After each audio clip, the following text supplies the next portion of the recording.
بسم اللہ الرحمن الرحیم. ایک نئے پروگرام کے ساتھ آپ کی خدمت میں حاضر ہے. گیلانی صاحب, کافی ساری خبریں ہیں جن کے اوپر ڈسکشن کرنی ہے.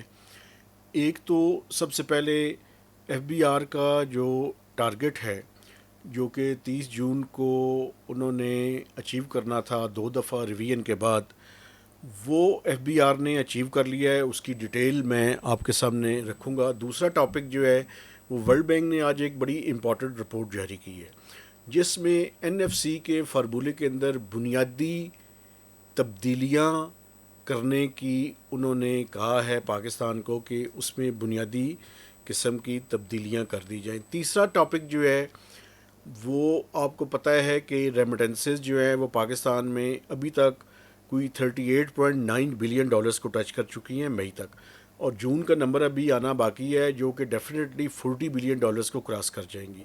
تو اگلے مالی سال کے لیے جو اس کی سبسڈی کا میکانزم ہے اس میں کچھ چینجز جو ہیں وہ ای سی سی نے اپروو کی ہیں, وہ بھی میں آپ کے سامنے رکھوں گا. اور آخر میں ایران کے اوپر بات کرنی ہے, چونکہ جو ایرانین رہنما تھے جن کی شہادت ہوئی اٹیک کے دوران, تو ان کی نماز جنازہ جو ہے وہ نیکسٹ ویک میں متوقع ہے اور شیڈیولڈ ہے, اور اس میں پاکستان کے پرائم منسٹر اور ایک پورا ڈیلیگیشن بھی جا رہا ہے.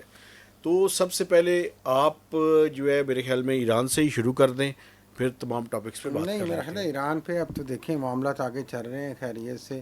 یہ جو ان کی ہے کہہ لیں تدفین تدفین اور جنازہ, یہ ڈیلے کیا ہوا تھا ایران نے غالباً آیت اللہ ایک اچھے سید علی خامنائی کا. خامنہ کا کہ وہ کسی اچھے موقع کے انتظار میں تھے جب حالات سازگار ہوں, اور اب تھوڑا سا پیس پرویل کر گیا ہے تو ظاہر ہے ایک بہت بڑی گیدرنگ ہوگی, تو اس لحاظ سے یہ اگلے ہفتے وہ انعقاد کر رہے ہیں. مشہد میں میرا خیال ہے ان کی تدفین ہے, لیکن اس سے مشہد پہلے میں روضہ امام تہران رضا میں کے ان کا نماز جنازہ آتے میں ان ہوگا کی اور تدفین ہوگی. فارمل سیرمنی ہوگی. پاکستانی پرائم منسٹر بھی جائیں گے, اور بھی دنیا سے میرا بلاول خیال ہے بھٹو لوگ زرداری آئیں گے, بھی جا بلاول رہے بھی ہیں. جائیں گے. خیر میرا تو صرف یہ اس پہ اتنا سا مختصر سوال ہے, یہ تو اچھی بات ہے چلیں واقعات آگے کی طرف بڑھ رہے ہیں, کہ یہ جو قطر میں دوحہ میں اب جو تھوڑی انڈائریکٹ ٹاکس کل ہونی ہے, امکان ہے پہلے آج ہونی تھی اب کل ہونی ہے, اس میں اب ہمیں کوئی پاکستان سے ابھی تک کوئی رسپانس نہیں آ رہا. ہم نہیں دیکھ رہے کہ پاکستان سے کوئی ڈیلیگیشن نہیں وہاں پہنچا ایز اے ہوسٹ اور میڈیٹر.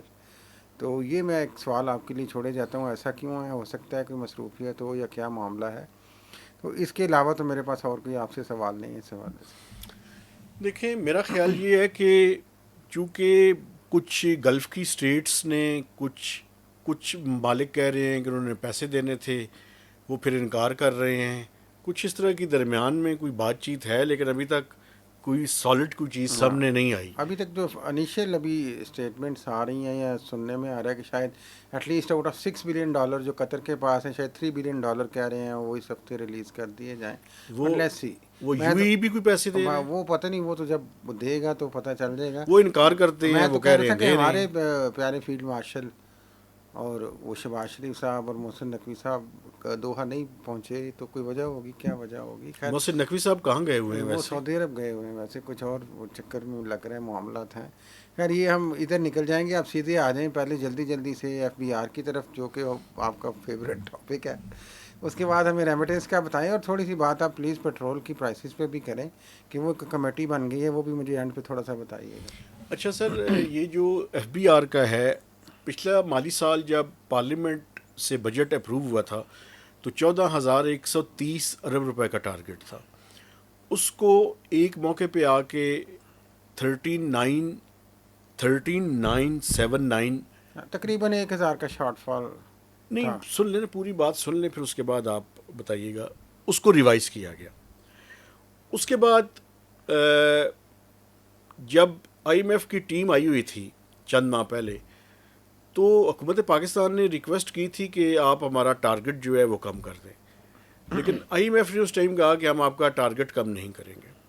لیکن جب ان کی سٹاف رپورٹ آئی تو اس میں یہ بتایا گیا کہ وہ ٹارگٹ انہوں نے کم کر دیا تھا. وہ کوئی 13,428 یا 435 کے لگ بھگ کیا گیا تھا.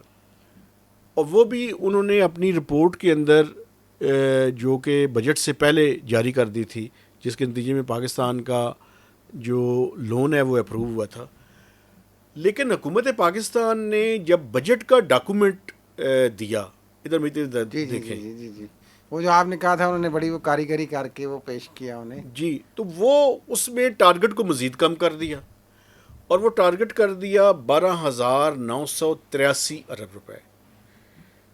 اچھا، اب جب ایف بی آر کل رات کو 30 جون کی ڈیٹ مکمل ہوئی تو ایف بی آر نے وہ جو 12,983 ارب روپے تھے اس کو سرپاس کر لیا، اور رات تک کوئی 13,004 ارب روپے کا ریونیو کلیکٹ ہوا تھا. یعنی کہ اب جو فائنل فگر آیا ہے ایف بی آر کا وہ ہے 13,010 ارب روپے جو ایف بی آر نے کلیکٹ کر لیا ہے. اگر اس کا کمپیریزن 14,130 ارب روپے سے کیا جائے تو 1.2 ٹریلین کے لگ بھگ اس کا شارٹ فال ہے. اگر اس کا 13,989 سے اس کا کمپیریزن کیا جائے تو یہ کوئی 900-950 ارب روپے کا شارٹ فال ہے. لیکن اگر جو ایف بی آر نے اور حکومت پاکستان نے بجٹ ڈاکومنٹس دیے ہیں، اگر 12,983 کے حساب سے اس کا کمپیریزن کیا جائے تو ایف بی آر نے وہ ٹارگٹ اچیو کر لیا ہے، بلکہ اس کو ایکسیڈ کر لیا ہے. اور اسی وجہ سے ابھی تھوڑی دیر پہلے فائنانس منسٹر نے جا کر ایف بی آر کی تعریف بھی کی ہے. تو آپ بھی تعریف کرنا چاہ رہے ہیں؟ نہیں، میں تعریف نہیں کرنا چاہ رہا، میں تو اس کو کمپیریزن بنیادی طور پہ یہ جو اچیو ہوا ہے یہ 2 دفعہ ریوائز ٹارگٹ کے اگینسٹ اچیومنٹ میرے ہوئی خیال ہے. مختصر اگر بات کر لیں اجازت ہے جی بڑھیا. جو میں وہی یہ 1.2 یا 1,000 ارب کی جب کہہ رہا تھا، جس پہ آپ نے کہا کہ مجھے بات پوری کر لینے دیں، اصل میں تو تعریف ہے ایف بی آر کی ہوشیاری کی. ہمیں اس کی تعریف کرنی چاہیے نا کہ دیکھیں وہ جو شارٹ فال تھا اس کو آپ نے 2 دفعہ ریوائز کر کے پھر اصل میں آپ کا یہ 2,000 شارٹ فال ہے اگر اوریجنلی دیکھا جائے، جس کو آپ نے کم کر کے پھر کم والا اچیو کر کے اب آپ کریڈٹ لے رہے ہیں کہ دیکھیں جو ہم نے بہت کم کروا لیا تھا وہ ہم نے اچیو کر لیا. جی، تو یہ ہماری استطاعت ہے ماشاءاللہ. ایک اور بھی ہے اس کو یہ میں حوالہ میرے ہے. خیال کامرس ناظرین کے لیے اس پہ چھوڑ دیتے ہیں. ایک اور بھی حوالہ ہے. جی آپ یہ دیکھیں کہ دوسری طرف جو پیٹرولیم لیوی تھی جی جی اس میں 1,468 ارب روپے رکھے ہوئے تھے. جی ابھی اس کا ڈیٹا سامنے آ جائے گا، آپ دیکھیں گے اس میں کم از کم 100 ارب روپے کے لگ بھگ ایڈیشنل، یعنی 1,560 یا 70 ارب روپے ایف بی آر کلیکٹ کر لے. ادھر سے بھی ڈنڈی مار کے نا غریبوں کے حق میں تو ڈنڈی مارنا ہمارا فرض ہے نا، بطور حکمران، بطور ایف بی آر یا بطور رولنگ ایلیٹ کہیں پہ بھی ہو، یا رولنگ ایڈمنسٹریٹو ایلیٹ. بدقسمتی سے پاکستان میں یہ تو ہوتا آ رہا ہے جناب عالی. تو وہ جو ہے وہاں سے اس کو کمپنسیٹ کرنے کی کوشش کی جا رہی ہے. اور وہ جو سوال آپ کا تھا، ایک پیٹرولیم سٹیبلائزیشن فنڈ بنا دیا ہے. جی ٹھیک ہے جی، اب اس کے رولز ابھی جاری نہیں ہوئے، ٹھیک ہے. لیکن اس میں لوگ یہ کہہ رہے ہیں ہاں کہ یہ جو گمک کیا ہے اس میں؟ پیٹرولیم سٹیبلائزیشن فنڈ ہے، کہیں یہ پرائسز اگر نیچے آ گئیں بہت زیادہ تو یہ کوئی فنڈ بنانے کی تیاری ہے، اس کے رولز ذرا جاری ہو جائیں تو پتہ چلے. تاکہ خطرہ یہ ہے کہ یہ پوری طرح سے شاید پاس آن نہیں کیا جائے گا فائدہ. یعنی کہ ایک آپ ڈپازٹ کر رہے ہیں پیٹرول کے نام پہ پیسہ ایکسٹرا، جی، اس کے باوجود کہ یہ جو پیٹرول کا پیسہ اب آپ ڈپازٹ کریں گے، جو پیٹرولیم اسٹیبلائزیشن فنڈ آپ کہہ رہے ہیں، جس کا آئی تھنک فائنانس منسٹری نے نوٹیفکیشن بھی کر دی ہے اب، جی، اس کے علاوہ آپ جو لیوی کے حوالے سے الگ لے رہے ہیں کہ ہم نے اس وقت بلوچستان کی سڑکیں بنانی تھی کہ پتہ نہیں کیا بنانا تھا، اور لٹرم پٹرم آپ الگ کر رہے ہیں.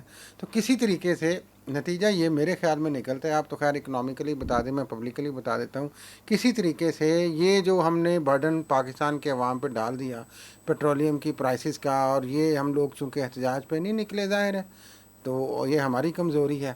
تو اب وہ کہہ رہے ہیں کہ یہ ریلیف جو ہے یہ واپس نہیں لینا، اسٹیٹ اور گورنمنٹ اپنے پاس رکھے اور میکسیمم ان سے اکٹھا کرتی رہے. اچھا ایک اور بات بھی ہے، آپ لاسٹ ویک دیکھیں، جی لاسٹ ویک کو پرائسز جو ہیں حکومت نے پریفر کیا کہ ان کو ان چینج رکھے.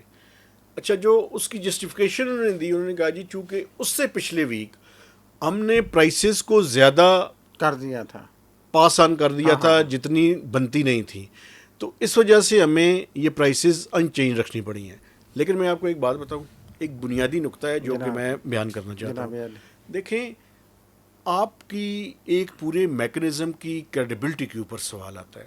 آپ کو پچھلے ویک کے دوران اس سے پچھلے ویک کے دوران پرائسز زیادہ پاس آن نہیں کرنی چاہیے تھیں، تاکہ یہ جو پرائسز کا میکنزم ہے، لوگوں کا ٹرسٹ اور اعتماد اس کے اوپر بحال رہے. آپ اتنی پاس آن کرتے جتنی کہ اس ہفتے ڈیو تھیں، اور اگلے ہفتے پھر اس کو پاس آن کر دیتے. اب جب آپ نے یہ نہیں کیا تو آپ کے جو پورا انٹرنیشنل مارکیٹ کی پرائس کا میکنزم ہے، لوگوں کا اعتماد اس سے ختم ہوتا ہے. آپ برائے مہربانی don't play with the gallery.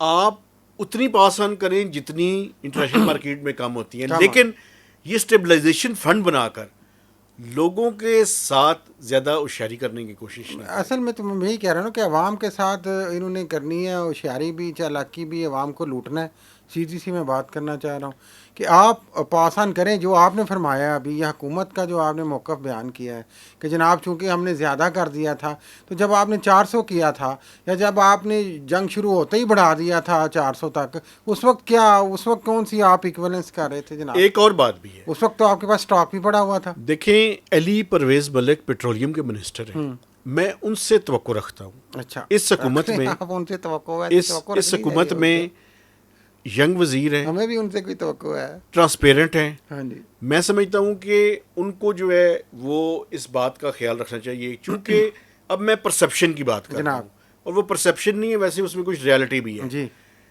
آپ کو پتہ ہے کہ یہ جو پرائس ڈفرینشیل کریمز ہیں، اس میں او ایم سیز کو جب قیمت بڑھائی گئی تو فائدہ پہنچایا گیا، آئل مارکیٹنگ کمپنیز فائدہ پہنچایا گیا. ظاہر ہے. جب پرائس کم ہوئی تو انہوں نے شور مچایا، بلکہ انہوں نے لیٹرز بھی لکھے کہ جی اتنی یکدم پرائس جو آپ نے کم کیا ہے تو ہمیں نقصان ہوا ہے. تو سر ہم یہ سمجھتے ہیں کہ یہ جو پرائس پچھلے ہفتے آپ نے برقرار رکھی ہے اور جو پاس آن کرنا چاہیے تھا وہ فائدہ پوری طرح سے نہیں کیا گیا. تو ایک رائے یہ بھی ہے کہ یہ او ایم سیز کے کہنے پر نہیں کیا گیا. ہو سکتا ہے ان کو بینیفٹ دینے کے لیے کیا ہو. ظاہر ہے او ایم سیز مافیاز ہیں، تو اگر حکومت ان کے ساتھ چل رہی ہے تو ظاہر ہے حکومت عوام کو کچھ نہیں سمجھتی، وہ مافیاز کے ساتھ چلنا بہتر سمجھتی ہے. دوسری بات یہ جو آپ نے علی پرویز ملک صاحب کی فرمائی، ینگ ہیں، انرجیٹک ہیں، اس میں کوئی شک نہیں. میرا خیال ہے کہ وہ شاید کچھ کرنا بھی چاہیں تو ان کی دال زیادہ گلتی نہیں ہے. وہ اس لیے کہ وہ اکیلے فائٹ نہیں کر سکتے پورے سسٹم کے ساتھ. اوپر فائنانس منسٹری بھی ہے، وہ ضربیں تقسیمیں اور جمع نفی کرنے والے بڑے لوگ ساتھ بیٹھے ہوتے ہیں، اور پھر کمیٹی بھی ساتھ ساتھ کھیلا جا رہا ہے. اور اس لیے جب بھی وہ پریس کانفرنس کرتے ہیں اس اہم موڑ پہ، آپ کو پتہ ہے فائنانس منسٹر ساتھ ہوتے ہیں، تو چہرہ ان کا دکھاتے ہیں، کام وہ اپنا کر رہے ہوتے ہیں. تو یہ بھی ایک چیلنج تو ہے نا یہاں پہ جناب علی، کیونکہ آپ کو جگاڑیں مل گئی ہوئی ہیں نا عوام سے پیسہ نکالنے کی، تو آپ منسٹر کچھ بھی کر رہا ہو آپ اس کو اس کی دال نہیں گلنے دیں گے. لیکن انہوں نے آ کے اس سارے معاملے میں ڈیفینڈ کرنے کی کوشش کی ہے. تو میں یہ جو پرسیپشن تھی یا ایک رائے تھی، یہ میں نے مناسب سمجھا کہ میں ان کے گوش گزار کر نہیں، ڈیفینڈ تو چلیں کرنا چاہیے، ان کی ڈیوٹی ہے. جو آپ کہہ رہے تھے نا کہ پاس آن، اب نیت حکومت کی شروع جب سے یہ کرائسس آیا ہے ایران وار والا، آپ دیکھیں کہ حکومت نے قیمتیں بڑھائی ہیں، لیکن کم ہونے کی وجہ سے پہلے کوئی اور کمیٹی بنائی، پھر ایک انہوں نے کمیٹی بنا دی جو ریویو کرے گی، پھر آپ اس کو فورٹ نائٹلی سے ویکلی پہ لے گئے، آپ اس کو بھی چینج. میرا تو یہ بھی مطالبہ ہے علی پرویز ملک سے اور حکومت سے کہ جناب یہ آپ ویکلی والا پروسیس ختم کریں. اب ایک اسٹیبلائزیشن ہو گئی ہے. آپ تو یو اے ای میں آپ کو پتہ ہے ریکارڈ انہوں نے کم قیمتیں کی ہیں جولائی میں پورے مہینے کے لیے. تو آپ مہربانی کریں یہ ہفتے والی کام سے جان چھڑائیں، آپ مہینے یا فورٹ نائٹلی والے معاملے کو سیٹل کریں تاکہ لوگوں کو بھی تھوڑا سا میں ذاتی طور پہ ویکلی کا حامی ہوں، لیکن ویکلی پرائسز کو پاس آن کریں. اس میں گمکس یا پلے ود دا گیلری اس طرح کی باتیں نہ کریں. جو انٹرنیشنل مارکیٹ میں ہے آپ اپنی لیوی جو لے رہے ہیں 80 روپیز آپ نے رکھا ہوا ہے آن ایوریج، اس کو برقرار رکھیں، جو کہ آپ نے تو 100 پاس آن کریں. آئی ایم ایف سے تو آپ نے شاید 100 تک کا وعدہ کر لیا ہوا ہے میرا خیال ہے، 90 سے اوپر ہی. ہاں وہی اراؤنڈ 100 ہو گیا نا. پرابلم یہ ہے کہ جو وزیر اعظم پاکستان ہیں شہباز شریف صاحب، ان کے میرا خیال ہے ارد گرد جو مشیر ہیں، ظاہر ہے وہ ان کو یہی پٹیاں پڑھاتے ہوں گے کہ جناب اب یہ تو سسٹم چل پڑا ہے، پیسے آ رہے ہیں، پہلے ہی حالات ایسے ہیں، جتنا ہم میکسیمم ایکسیپٹ کر سکتے ہیں ہم کر لیں. یہی وجہ ہے. آپ یہ اندازہ کریں نا کہ پرائم منسٹر نے کہا کہ 74 روپیز ہم کم کر رہے ہیں، اعلان کیا انہوں نے، خود اعلان کیا جی، اور پارلیمنٹ کے میرے فلور پہ اعلان کیا انہوں نے، اور اس کے باوجود 7 روپے کم کر کے انہوں نے قیمت کی 67 روپیز. تو یہ تو پرائم منسٹر کی ویلیو ہے پھر مافیاز میں. صحیح ہے. اچھا سر، ایک اور چیز کے بارے ورلڈ میں، بینک پہ آ جائیں جلدی سے ورلڈ تاکہ بینک ہم کی کنکلوڈ آج کر ایک سکیں. رپورٹ جاری کی سر ماشاء انہوں نے اللہ ماشاء اللہ. فسکل فیڈرلزم کے اوپر. اس میں انہوں نے 2-3 بڑی امپورٹنٹ باتیں کی ہیں، وہ میں آپ کے سامنے رکھ دیتا ہوں. این ایف سی میں دیکھیں 2 طرح کی ریسورس ڈسٹریبیوشن اس کے اندر ہے. ایک ورٹیکل ہے، ورٹیکل سے مراد یہ ہے کہ جو مرکز اور صوبے کے درمیان ہے. آپ کو میں تھوڑا سا دیکھنے والوں کو یاد دلانے کے لیے، جو last N F C award ہوا تھا، 7th N F C award 2010 میں، پیپلز پارٹی کا زمانہ تھا، شوکت ترین صاحب فائنانس منسٹر تھے. اس میں اس فارمولے کو آل ٹوگیدر ریورس کر دیا گیا اور صوبوں کو 57.5% اور مرکز کو ریمیننگ کوئی 38% دیا گیا. لیکن فار آل پریکٹیکل پرپزز صوبوں کا حصہ کوئی 60-62% بن جاتا ہے، اور مرکز کے پاس وہی کوئی 38% کے لگ بھگ وہ جو ہے وہ سارے وسائل رہ جاتے ہیں. اب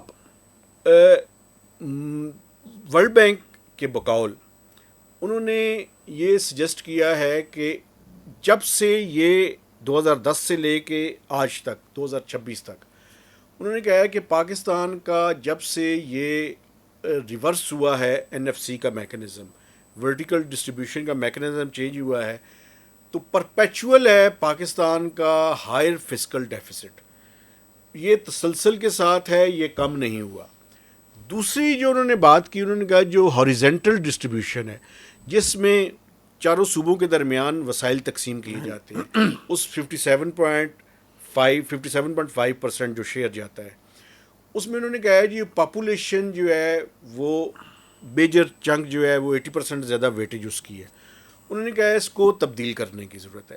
اچھا، جو امپورٹنٹ ترین بات انہوں نے کی ہے نا سر، جو کہ میں سمجھ، اس پہ انہوں نے کہا کہ اس کا آلٹرنیٹ کیا دیا ہے. انہوں نے کہا جی فسکل ایکولائزیشن کا میکنزم اڈاپٹ کرنا چاہیے، کہ جس میں صوبوں کی جو ایکسپینڈیچر کی نیڈز ہیں اور ان کے اندر جتنا پوٹینشیل ہے ریونیو جنریٹ کرنے کا، اس میں جو گیپ آتا ہے اس کی بنیاد پر ان کو وسائل فراہم کیے جائیں، بجائے اس کے کہ ایک ہی فارمولہ لگا کر آپ جو ہے وہ مطلب پنجاب کا اگر سب سے زیادہ بڑا صوبہ ہے تو اس میں 80-85% جو ہے وہ آپ آبادی کی بنیاد پر وسائل کی تقسیم نہ کریں. اچھا، جو دوسری بات انہوں نے امپورٹنٹ کی ہے نا سر، وہ یہ ہے کہ انہوں نے کہا ہے جی ایس ٹی کی جو کلیکشن ہے، انہوں نے کہا یہ فریگمنٹڈ ہے، چونکہ جی ایس ٹی آن گڈس مرکز کے پاس ہے اور جی ایس ٹی آن سروسز صوبوں کے پاس ہے. انہوں نے کہا ہے کہ اس کا جو کلیکشن کا میکنزم ہے اس کو ہارمونائز کیا جائے، بلکہ انہوں نے ہارمونائز کے بجائے یونیفائڈ کا ورڈ یوز کیا ہے کہ اس کی کلیکشن ایک جگہ پہ ہو، پھر جو صوبوں کا حصہ بنتا ہے وہ لے سروسز لیں. وہ لے لے اور باقی مرکز کے پاس وہ پیسے رہیں. تو یہ 2 باتیں میں سمجھتا ہوں کہ انہوں نے بڑی امپورٹنٹ کی ہیں. تیسرا بی آئی ایس پی پہ انہوں نے ایک امپورٹنٹ بات کی ہے. انہوں نے کہا جی کہ یہ نیشنل رجسٹری جو ہے وہ مرکز کے پاس ہی رہے، چونکہ سوشل پروٹیکشن صوبائی ڈومین ہے، تو صوبے جو ہیں اس کی کاسٹ کے اندر آئیں. آخری امپورٹنٹ بات انہوں نے کہا یہ جو آرٹیکل 164 کے تحت مرکز کو صوبوں نے کوئی 1035 ارب روپے کمٹ کیے ہیں، اس پہ ان کا کہنا ہے کہ پنجاب اور سندھ کے صوبائی بجٹس میں وہ پیسے نظر آتے ہیں، بلوچستان اور کے پی کی جو حکومت ہے انہوں نے جو کمٹ کیا ہوا تھا وہ ان کے صوبائی بجٹس میں وہ نظر نہیں آ رہا. تو وہ جو 1035 ارب روپے انہوں نے مرکز کو دینے ہیں، اس کی بریچ بجٹ کی اناؤنسمنٹ کے ساتھ ہی شروع ہو چکی ہے. زبردست. ہو سکتا ہے وہ بعد میں اس کو اعلان کر دیں، لیکن میں صرف ایک تو سوال ایز اے لے مین چھوڑ کے پھر ہم پروگرام کو کنکلوڈ کر لیتے ہیں.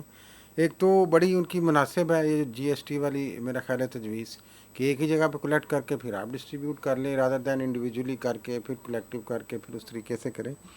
لیکن یہ جو بات ہے ورلڈ بینک کی، دیکھیں این ایف سی کے حوالے سے پاپولیشن کی آپ بات کریں، پاپولیشن ورلڈ بینک تو دیکھیں ایک انٹرنیشنل ادارہ ہے، بینک ہے، وہ اپنی ایک یونیفارم سوچ کے حوالے سے سوچیں گے. لیکن ہم پاکستان کی اگر گراؤنڈ ریالٹیز کو مہتاب صاحب دیکھیں تو پنجاب میں بے شک آبادی زیادہ ہے، لیکن اگر ہم اسکوپ دیکھیں اوور آل اس گروتھ کا، تو بلوچستان میں تو دیکھیں جہاں پہ لا اینڈ آرڈر نہیں ہے، جہاں پہ انٹرنیٹ نہیں ہے، جہاں پہ دور دور تک دیہات میں آبادی نہیں ہے، رقبہ بہت زیادہ ہے، تو وہاں پہ آپ کیسے اس طریقے سے ایکول ڈسٹریبیوشن کر سکتے ہیں جس طریقے کی پنجاب میں چاہیے؟ اربن رورل سندھ میں آپ چلے جائیں، دور دور کے علاقے میں آپ جا کے دیکھیں کیا حالات ہیں شہداد کوٹ اور ٹھٹھا اور بدین سائڈ پہ جا کے، تو یا ساؤتھ پنجاب کے ایکسٹریم ولیجز میں بھی پھر بھی شاید پنجاب اوور آل تو باقی سے بہتر ہوگا۔ لیکن ایریا کے آپ ٹرائبل ایریاز جن کو اب ہم نے مرج کر لیا اس میں چلے جائیں۔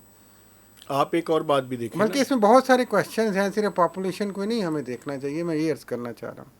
انہوں نے جو ایریا جس کو انورس پاپولیشن ڈینسٹی کہتے ہیں اس کے بارے میں بھی بات کی ہے۔ اچھا کچھ اور باتیں بھی ورلڈ بینک کی جو ہے وہ این ایف سی کے حوالے سے انہوں نے کہا جو سبجیکٹس ڈیوالو ہو گئے ہیں، ایک یہ بھی پرابلم ہے کہ مرکز نے وہ جو ڈیوالوڈ سبجیکٹس ہیں ان کی منسٹریز اپنے پاس رکھی ہوئی ہیں، تو ان کے ایکسپینڈیچرز اس وجہ سے بھی وہ جس حد تک کم ہونے چاہیے تھے وہ ان پہ نہیں کم ہوئے۔ تو میں سمجھتا ہوں کہ ایک بڑی کمپریہنسو قسم کی ورلڈ بینک کی لیکن مجھے یہ بتائیں یہ رپورٹ کس نے لکھی ہے؟ آپ نے یہ نہیں پڑھا کہ آتھر کون ہے اس رپورٹ کے؟ جو ان کے لیڈ اکانومسٹ ہیں ٹوبیاس حق ان کا نام ہے، وہ اس کے آتھر ہیں، اور انہوں نے آج ایک پریس بریفنگ کی اور اس پریس بریفنگ میں انہوں نے پریزنٹیشنز دی۔ وہ حق سے مجھے مار کا حق یاد آ گیا نا، سملیرٹی ہے، تو مجھے یہ لگ رہا ہے کہ ورلڈ بینک بھی جو فیلڈ مارشل کی انڈائریکٹ سوچ ہم تک پہنچی ہے کہ جناب وہ این ایف سی کو وہ بھی تتر بتر کر کے اپنے مطابق سیٹ کرنا چاہ رہے ہیں، ورلڈ بینک بھی اب ایسی ہی باتیں کر رہا ہے، تو کیا ورلڈ بینک بھی فیلڈ مارشل کی لائن لے رہا ہے، یا وہ ان کی سوچ سے جو انڈائریکٹ ہم تک پہنچی ہے پبلک تک اس سے متاثر ہو گیا ہے؟ بائی دا وے پہلی تو بات یہ ہے کہ وہ جو انڈائریکٹ سوچ ہے ابھی تک ڈائریکٹ نہیں ہوئی۔ ہاں، لیکن اس ڈائریکٹ میں معاف کیجیے گا، یہ جو آپ نے 1035 ارب کی بات کر دی صوبوں کی، یہ بھی تو اسی انڈائریکٹ سوچ کا نتیجہ ہے نا۔ نہیں میں تو یہی تو کہہ رہا ہوں نا، اس کی بھی تعریف کر دی ہے انہوں نے۔ میں انڈائریکٹ دو باتیں ہو رہی ہیں، ہاں جی، ابھی تک کوئی ڈائریکٹ بات سامنے نہیں آئی نا۔ یہ کھل کے بات کریں نا، کھل کے نہ وہ کہہ رہے ہیں نہ وہ کہہ رہے ہیں، تو ہم کیسے کہہ سکتے ہیں کہ انہوں نے کہا ہے؟ سلوٹ مار کے دوبارہ فیلڈ مارشل صاحب سے عرض کرنا چاہ رہا ہوں، میں تو کئی بار اپنے پروگرام میں یہ گزارش کر چکا ہوں ہاتھ جوڑ کے کہ جناب آپ مہربانی کریں ڈائریکٹ ہو جائیں، آپ کھل کے سامنے آ جائیں، آپ وہ پردے میں بھی ہیں سامنے بھی نہیں آتے، کچھ سمجھ نہیں آ رہی بھائی آپ کیا گیم کر رہے ہیں، تو آپ کھل کے آئیں۔ آپ اگر عمل کے الفاظ ایسے بولنے میں حرج نہیں، کوئی ہمت کریں ماشاءاللہ اتنے دلیر آپ کے ساتھ وہ ہیں شہزادے آپ کے، ماشاءاللہ ان کی دلیری کے بھی کیا کہنے۔ ویسے میں آپ کو ایک بات بتاؤں، چھوڑ دیں ادھر نہ چاہیے گا، لمبی ہو جائے گی۔ ایک منٹ ٹھہرے، ان کی دلیری کی گواہی جو ہے وہ جس دن انہوں نے صبح کی نماز پڑھنے کے بعد انڈیا کے اوپر اٹیک کا آرڈر دیا تھا، ماشن کی دلیری میں نے کہ شہزادے کی دلیری، میں ان کی دلیری تو دیکھیں دنیا بادروں کے ساتھ ہوتی ہے۔ اس سے پہلے ایک جرنیل صاحب تھے جنہوں نے پارلیمنٹ میں، سن لے میری بات سنیں نا، پارلیمنٹ میں جا کے یہ کہا تھا کہ ہمارے پاس جو ٹینکس ہیں ان کے فیول کے پیسے نہیں ہیں، ٹھیک ہے، تو دوسری طرف ایک بندے نے انڈیا کو ناکو چنے چپوا دیے، اس کی تعریف تو بنتی ہے، سلوٹ بھی بنتا ہے، تعریف بھی سلوٹ بنتی ہے، ہمیشہ سلوٹ آپ مارتے ہیں، میں تو ماروں گا 100 دفعہ ماروں گا یار، میں سلوٹ بھی مارتا ہوں، ہاتھ بھی جوڑتا ہوں ان کے آگے، جناب مہربانی فرمائے۔ جرنیلی والی دلیری لا اس میں انڈاؤٹیڈلی کوئی شک نہیں اس میں جناب علی کہ ہم 1000 دفعہ خراج تحسین پیش کرتے ہیں، لیکن یہ جو معاملات ہیں اس میں آپ کھل کے، میں یہ کہہ رہا تھا کہ وہ دلیری جو سیاسی دلیری ہے نا، پھر پرویز مشرف والی کی تھوڑی سی سیکھ لیں مہربانی کر کے۔ نہیں پرویز مشرف صاحب کوئی آئیڈیل نہیں تھے، نہیں آئیڈیل نہیں تھے لیکن مچ بیٹر تھے، لیکن میں ڈکٹیٹر اس میں کوئی شک نہیں، لیکن انہوں نے ایک بات میں آپ کو بتاؤں، انہوں نے کھل کے کھیلا ہے، پردے کے پیچھے نہیں کھیلا۔ ایک بات جو ہے نا، ان کی جو پولیٹیکل چیزیں ہیں ان کے اوپر اختلاف رائے رکھا جا سکتا ہے، لیکن ابھی تک خوش قسمت بھی ہیں، بہادر بھی ہیں، اور انہوں نے جب سے آئے ہیں اپنی زمین کو گین کیا ہے، پاپولیرٹی کو بھی گین کیا ہے، اچھی بات ہے، اور ساری چیزوں کو گین کیا ہے۔ ہاں ایک چیز پہ جو ہے نا وہ میں آپ کو کہوں، میں یہ تو آپ جب کہتے ہیں نا کہ سامنے آئیں، کھل کے آ جائیں، آگے آ جائیں، میں توقع رکھتا ہوں کہ یہ کسی انکانسٹیٹیوشنل یا ماورائے آئین کسی چیز کا حصہ نہیں بنیں گے۔ ہوتا کیا ہے یار، یہاں پہ اور کیا کچھ ماورائے آئین چل رہا ہے، اس پہ تو آپ نہیں بولتے. بس یہ آپ بتائیں کو نا. ماورا نظر آ جاتا ہے. یہ سارا کچھ جو کچھ جوڈیشری کے ساتھ ہوا ہے, جو کچھ اس سوسائٹی میں ہو رہا ہے, پارلیمنٹ نے جو کیا کچھ ہے, پی ٹی آئی کے ساتھ ہوا ہے, جو پارلیمنٹ نے کیا ہے, پارلیمنٹ کے ساتھ ہو رہا ہے, پارلیمنٹ کو بلیم کریں. پارلیمنٹ کچھ بھی نہیں ہے, پارلیمنٹ بھی ان کے ماتحت ہے, اس وقت کوئی مسئلہ نہیں ہے. پارلیمنٹ کو بلیم کریں, پارلیمنٹ, اب پولیٹیشینز کو میں بلیم وہ کریں. الفاظ نہیں بولنا چاہ رہا کہ مجھے وہ کسی وہ اپنی وہ ایگوسٹک تحریک استحقاق میں نہ بلا لیں, اس لیے وہ الفاظ جو ہے محفوظ رہنے دیں. تو میں یہ کہہ رہا ہوں کہ آپ کھل کے کھیلیں, مہربانی کریں, پردے کے پیچھے نہ کریں, یہ دیوار کے پیچھے نہ کریں, کھل کے آئیں, اپنا ایجنڈا بتائیں. اور میں جو آپ کہہ رہے تھے کہ خوش نصیب ہیں, یقیناً خوش نصیب ہیں. آخری بات آپ نے موضوع ہی ان کو بنا لیا. آپ مہربانی کریں پاکستان کے عوام کے لیے بھی خوش نصیب بن جائیں, میں تو یہ گزارش کروں گا. اس کی تو ابھی تک ہمیں کوئی امید نہیں, بدقسمتی نظر آ رہی. اچھا, ریمیٹنسز والی بات آخر میں کر دیں. جلدی کر لیں یار, ریمیٹنسز پہلے میں کر لینی تھی درمیان میں. ریمیٹنسز میں کچھ بنیادی تبدیلیاں جو ہے وہ ہیں. پہلے جو ہے وہ $100 کوئی بھجواتا تھا نا, تو اس کے اوپر بھی ان کو انسینٹیوز آفر کیے جاتے تھے. اب یہ ہے کہ وہ $200 سے اوپر پیسے بھجوائیں گے تو اس کے اوپر یعنی کہ انسینٹیو کا وہ دائرہ تھا وہ بڑھا دیا ہے نا ہم نے, 100 کی بجائے 200 بھیجے. نہیں, وہ پھر اس میں جو انسینٹیو بینکس یا وہ ایکسچینج کمپنیز ہیں ان کے لیے کم ہو جائے گا نا. اب فرض کریں اگر ایک بندہ $100 بھجوا رہا ہے, ہاں جی, تو اس کو تو وہ سبسڈی اس کے اوپر ان بینکس کو نہیں ملے گی, اور اس بندے کو بھی کوئی اس کا فائدہ نہیں ہوگا. ہاں, لیکن اس پہ پرابلم ہو سکتی ہے. ہو سکتی ہے, لیکن $100 تو منیمم کو بھجواتا ہی ہوگا یار, زیادہ تو 200 سے زیادہ ہی بھجواتے ہوں گے آپ سارے. جو گلف کنٹریز میں رہنے والے بندے ہیں نا, ان کی ڈسپوزیبل انکم ذرا چونکہ لیبر ذرا زیادہ ہے, تو ان کا جو ہے نا وہ آن ایوریج جتنے ہی پیسے وہ بھجواتے ہیں. نہیں, یہ تو ایوریج میرا خیال ہے اگر اسٹیٹ بینک خود ہی بتا دے کسی وقت کہ 100 والی کتنی ہے, 200 والی کتنی ہے, جی, یہ آپ کی بجا ٹھیک ہے, ادھر پرابلم بینک کے لیے ہوگی, لیکن اسٹیٹ اپنا انسینٹیو بڑھا رہی ہے نا, یہ حکومت اسٹیٹ اپنی کاسٹ کو کم کر رہی ہے, وہ انسینٹیو اپنا اسی لیے, وہ تو اپنا کہہ رہے ہیں 200 بھائی 500 کر لو, پھر 1000 کر لو لیکن یار. اگلے مالی سال کے دوران جو توقع ہے نا وہ یہ ہے کہ ریمیٹنسز کوئی $42 بلین دیکھیے, سے زائد کیا ریمیٹنسز پہ ہمیں ہمیشہ کریڈٹ نہیں لینا چاہیے, یہ اسکیم کی وجہ سے بھی کریڈٹ نہیں لینا چاہیے. یہ اس کی کئی ملٹیپل ریزنس ہیں, اس پہ اسٹڈیز ہونی چاہیے. مہتاب صاحب, یہ آپ بھی بیان کرتے ہیں, ہم لوگ بھی بیان کر دیتے ہیں, میڈیا پہ گورنمنٹ بھی کریڈٹ لے لیتی ہے. آخری بات کر لیں, اس کی جو پاکستان میں حالات ہیں, لام حالات, جو باہر مزدور بھی ہے اور افسر بھی ہے اور کچھ بھی کام کر رہا ہے, اس کو ایکسٹرا بھیجنا پڑ رہا ہے. آپ یقین کریں, یہاں پہ لوگ سروائیو نہیں کر پا رہے, ان کی فیملیز. یہ وجہ ہے جس پہ آپ وہ چھلانگے مارتے ہیں اور جا کے ڈرم بیٹنگ کرتے ہیں کہ بڑے جی بڑے پیسے آ گئے جی, وہ ریمیٹنس ہو گئی تھی. یہ اچھا, آپ یہ بات کر رہے ہیں, ساتھ میں یہ بھی دعویٰ ایک کرتے بات اور بھی ہیں, ساتھ سن میں لیں, آپ کو شرم بھی نہیں آتی کہ آپ وہ ان کے انسینٹیو کو بھی ایک کٹ بات کر اور رہے بھی ہیں. سن لیں. 10 million Pakistanis are living abroad, یعنی 10 ملین پاکستانیز جی ہاں, باہر رہتے ہیں, اور وہ کتنے ریمیٹنسز بھجواتے ہیں؟ $40 سے $42 بلین. جو ریمیننگ 240 ملین پاکستان میں رہ رہے ہیں, وہ سارے مل کے $30 سے $35 بلین کی ایکسپورٹ کرتے ہیں. شرم آنی چاہیے. شرم ان کو کیوں آنی چاہیے, شرم سسٹم کو آنی چاہیے یار. سسٹم کو کیوں آنی چاہیے؟ آپ عوام پہ چلے جاتے ہیں یار. پاکستان میں آپ ایکسپورٹر کو کیا ریلیف کیا ملتا ہے یہاں پہ؟ کسی انڈسٹریلسٹ کو, کسی ایکسپورٹر کو, کسی دکاندار کو, کسی تاجر کو, کسی اسٹوڈنٹ کو, کسی کو بتا دیں کوئی ریلیف ملتا ہو یار کہ وہ کچھ کام کریں دل لگا کے. خام ہی آپ وہاں پہ بگڑنا شروع ہو جاتے ہیں. پاکستان میں کچھ ادارے, کچھ پرائیویٹ سیکٹر کے ادارے ایسے ہیں جنہوں نے چند سال پہلے, یہ کپل آف ڈیکیڈس پہلے اپنی کمپنیز بنائیں, اپنے مینوفیکچرنگ یونٹس بنائے, اور آج وہ $1 بلین کی ایکسپورٹ کو ٹچ کرنے والے ہیں. محنت کرتے ہیں. ٹھیک ہے, اس طرح کے مزید ینگ انٹرپرینیورس کیوں پیدا نہیں ہو رہے ہیں اس ملک کے اندر؟ سسٹم نہیں بھائی, سسٹم سے کسی دن آپ بلا لیں, ویسے اکنامک ایکسپرٹس کو بلا لیں اور اس طرح کے بلا لیں, اس پہ ڈسکشن ضرور کریں. It's a very interesting topic کہ کیوں نہیں ہو پا رہا. میرا خیال ہے اس میں سسٹم کا فیلئر بہت زیادہ ہے.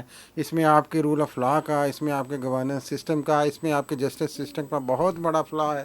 کیوں؟ کیونکہ یہاں پہ اتنے فراڈ ہوتے ہیں, یہاں پہ اتنی چیٹنگ ہوتی ہے, یہاں پہ اتنے مافیاز ہوتے ہیں کہ آپ عام آدمی یہاں سے باہر کوئی آ جائے. پاکستان کے ایکسپورٹرز, پاکستان کے بزنس مین رنٹ سیکرز ہیں.